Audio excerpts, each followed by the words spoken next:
Assalamualaikum warahmatullahi wabarakatuh.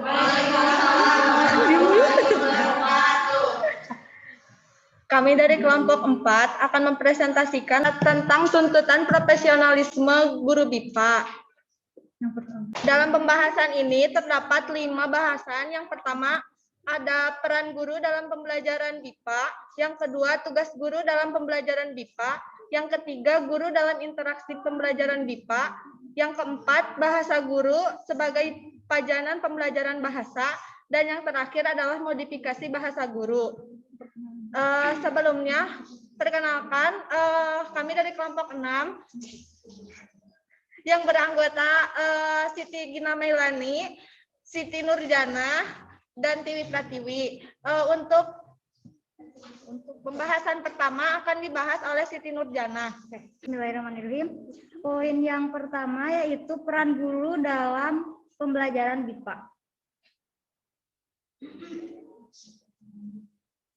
Guru bijaksana yang dimaksudkan di sini adalah guru yang dapat mengambil keputusan dengan tidak menyakiti pihak lain.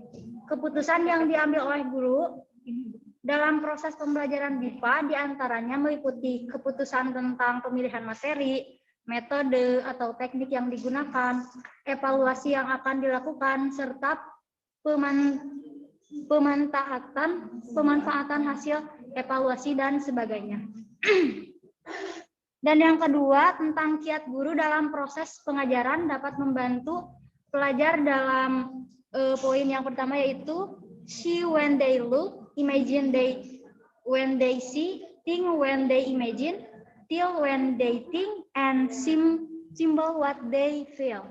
Bagi pelajar asing, guru merupakan sosok yang lebih dari sekedar sumber. Dia bukan hanya seorang yang berkemampuan minimal dan tidak berinisiatif. Oke. Ini bisa dikeluarin nggak? Oke, yang poin yang selanjutnya yaitu guru harus meliputi menjadi beberapa sumber seperti the political decision, the structure of matter, the genesis of social interaction, how language make pattern of through, the chemistry of consciousness, the metaphysics of movement, Naukomin, and how music play. Dengan demikian banyaknya tugas dan peran yang harus dimainkan oleh guru sebelum menghadapi pelajar dalam kelas pembelajaran yang sebenarnya. Guru benar-benar harus siap. Dan poin yang kedua yaitu tentang tugas guru dalam pembelajaran BIPA. Ya, kelihatan?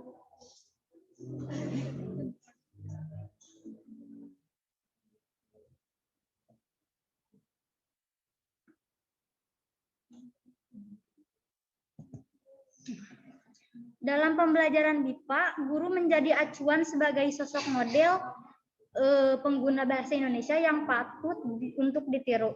Dalam kedudukannya sebagai guru BIPA, guru paling tidak memiliki 2 tugas, yaitu tugas yang bersifat instruksional dan tugas bersifat manajerial.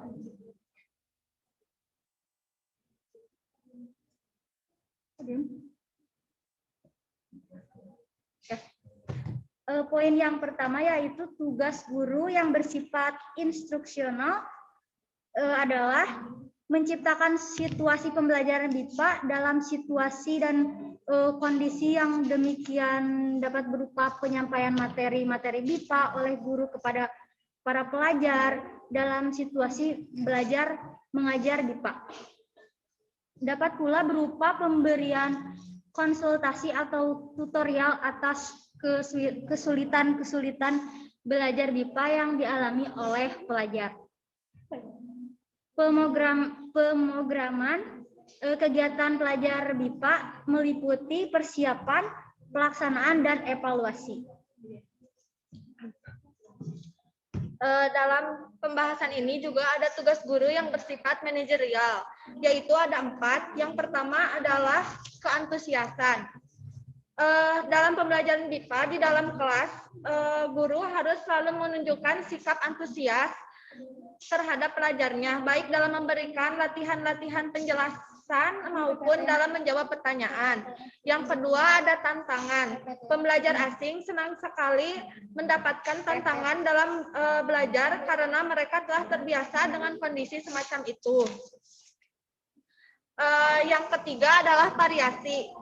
Dalam pelajaran BIPA, gunakan prinsip variasi, baik yang berkaitan dengan materi BIPA, latihan, gaya, metode, dan lain-lain. Dan yang terakhir adalah disiplin. Pada awal pembelajaran BIPA harus sudah ditekankan dan ditegakkan disiplin, baik untuk pelajar maupun gurunya sendiri. Yang selanjutnya adalah sejalannya dengan tugasnya sebagai pengelola kelas, dalam pengajaran BIPA, guru perlu mengetahui hal yang harus dihindari dalam pembelajaran di dalam kelas. Hal-hal tersebut adalah sebagai berikut. Yang pertama adalah campur tangan yang berlebihan.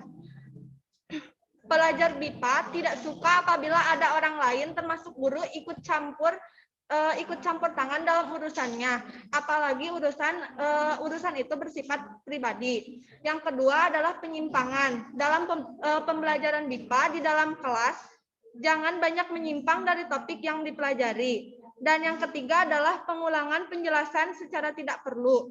Hal-hal yang sudah jelas dan sudah dikuasai oleh pelajar tidak perlu diulang-ulang karena akan membuat suasana belajar menjadi sangat membosankan. Hal-hal yang berkaitan dengan adalah guru dalam interaksi pembelajaran BIPA. Dalam kegiatan belajar mengajar di kelas, interaksi memiliki peranan yang sangat penting karena interaksi memungkinkan terjadinya proses belajar mengajar. Menurut Candler 1988 menyatakan bahwa belajar hanya akan terjadi dalam interaksi dan melalui interaksi. Yang selanjutnya, menurut Rivers 1987 menegaskan bahwa interaksi merupakan kunci keberhasilan dalam belajar bahasa.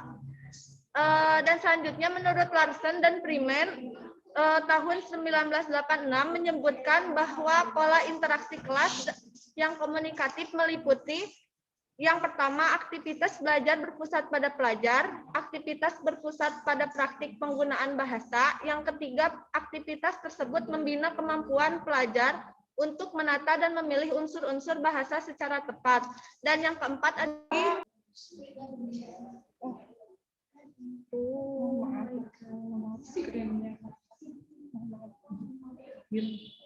nggak ngerti. Mohon maaf untuk kesalahan teknis, guys. Maaf ya. Ini share lagi. Oke. Baik, lanjut.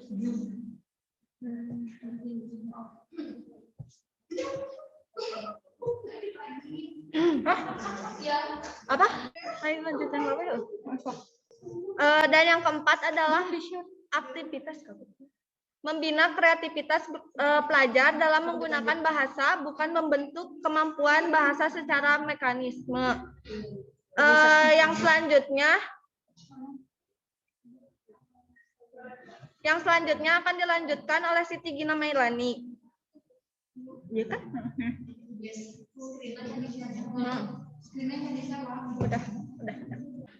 Yang selanjutnya yaitu tentang pendapat dari Gremo, Halleck, dan Ridley dalam Ellis tahun 1990 mengatakan bahwa dalam interaksi belajar di kelas, guru memiliki hak diantaranya adalah berpartisipasi dalam semua percakapan, misalkan dalam pertanyaan tanya jawab, terus seperti menerangkan dan lain sebagainya. Yang kedua yaitu memulai percakapan, seperti membuka sesi belajar mengajar. Yang selanjutnya yaitu menetapkan panjang pendeknya percakapan. Nah, guru juga dapat membatasi panjang dan pendeknya percakapan ketika belajar mengajar. Yang selanjutnya menutup percakapan, lalu melibatkan atau menolak partisipasi lain, Misalkan hal-hal yang tidak perlu ada atau terlibat dalam proses belajar mengajar tersebut. Yang selanjutnya yaitu membuka lahan percakapan, seperti mempersilahkan siswa atau pelajar untuk misalkan ada yang ingin ditanyakan atau memberikan pendapatnya. Nah, yang selanjutnya yaitu menjadi satu-satunya pusat percakapan yang dalam artian di sini disebutnya berpusat pada guru ya, kegiatan belajar mengajar tersebut. Nah, yang selanjutnya menetapkan urutan giliran dalam percakapan dan menetapkan banyaknya kesempatan yang boleh dipergunakan oleh masing-masing partisipan. Yang selanjutnya yaitu menurut Sinclair dan Coulthard dalam Wibisono tahun 1993, mereka mengklarifikasikan berbagai jenis wicara guru sebagai yang pertama yaitu wicara prawacana. Nah, yang dimaksud dengan wicara prawacana di sini, mohon maaf karena koneksinya terputus lagi. Baik, kita lanjutkan. Wicara prawacana. Nah, yang dimaksud dengan wicara prawacana di sini itu wicara yang biasa dilakukan guru dalam rangka mempersiapkan suasana kelas agar kelas terkondisikan siap mengikuti pelajaran. Jadi dikondisikan dulu si siswa-siswanya atau pelajarnya agar siap mengikuti jalannya kegiatan belajar mengajar. Yang selanjutnya yaitu wicara informatif. Nah, wicara ini biasa dilakukan guru untuk memberi atau menambah informasi bagi pelajar. Yang selanjutnya yaitu wicara pemancingan. Wicara ini dilakukan guru untuk keperluan membangkitkan motivasi pelajar. Wicara ini dilakukan dengan memberikan pertanyaan pancingan kepada pelajar. Misalkan, guru memancing siswanya dengan cara bertanya tentang materi yang sedang dijelaskan oleh guru tersebut. Nah, yang selanjutnya yaitu bicara arahan. Bicara yang dilakukan guru untuk mengarahkan atau membantu pelajar yang mengalami kesulitan. Yang selanjutnya yaitu bicara penilaian. Bicara ini dilakukan guru dalam rangka memeriksa tingkat pemahaman pelajar atas materi pelajaran yang telah disampaikan. Misalkan dalam akhir pertemuan atau dalam akhir pelajaran itu disimpulkan lagi bersama-sama dengan pelajarnya. Nah, yang selanjutnya yaitu wicara motivatif. Wicara memberikan dorongan kepada pelajar agar pelajar memiliki kemauan dan giat dalam belajar atau melakukan kegiatan belajar mengajar. Yang selanjutnya yaitu wicara penunjukan. Wicara ini dilakukan guru untuk mengaktifkan pelajar yang pasif di dalam kegiatan belajar mengajar di kelas. Misalkan ada guru maksudnya pelajar yang jarang berpartisipasi dalam kelas. Nah, itu bisa dipancing dengan bicara penunjukan ini. Jangan langsung ditunjuk si pelajarnya.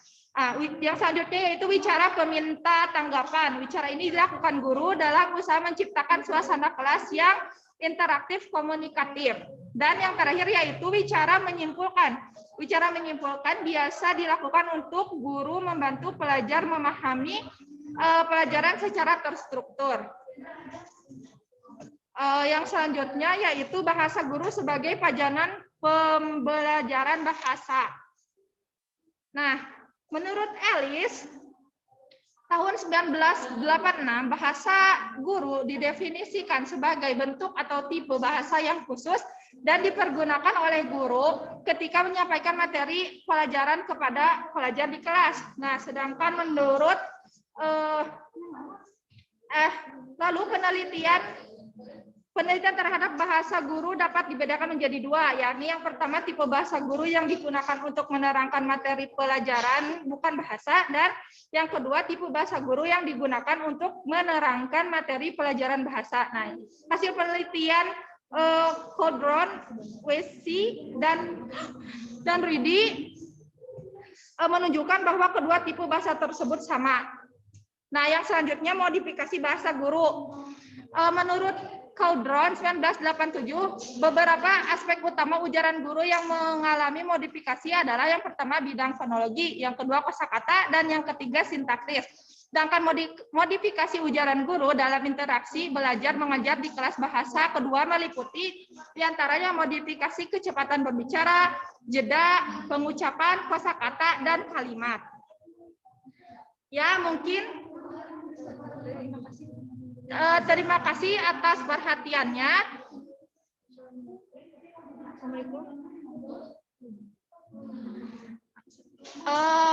Untuk karena ini laptop kami sedang baterainya sedikit lagi low, jadi untuk sesi tanya jawab kami lakukan di luar recording Zoom ini. Terima kasih atas perhatiannya. Wassalamualaikum warahmatullahi wabarakatuh.